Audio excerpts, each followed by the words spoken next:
Hey y'all, we've been talking about anger this week, and I wonder how many of us, when it comes to anger, maybe there are elements of it that we've gotten rid of, and we don't respond that way. But in certain circumstances, we allow ourselves to respond that way. And maybe it's not actions, maybe it's with words. And here's the tough one. Maybe it's not words that we say, but it's words that we think. I wonder how many of us, when someone cuts us off in traffic, man, there are a few choice words that go through our mind. Maybe we don't say them because we don't know our spouse or our kids to hear them, but they go through. Maybe there's certain actions, and we've allowed it to be acceptable.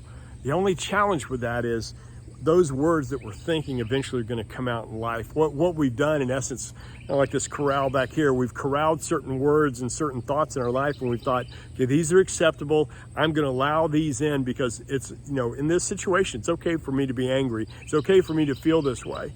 Well, God's word doesn't look at it that way. He looks at it very differently. When we look at Colossians chapter 3, starting with verse 8, it says this: "But now you must rid yourselves of all such things as these: anger, rage, malice, slander, and filthy language from your lips.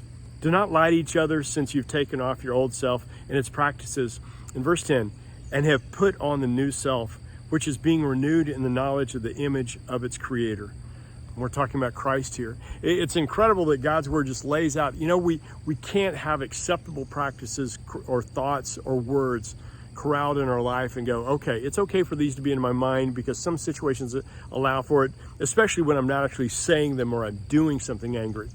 You know what God's word says? You want to actually be made new?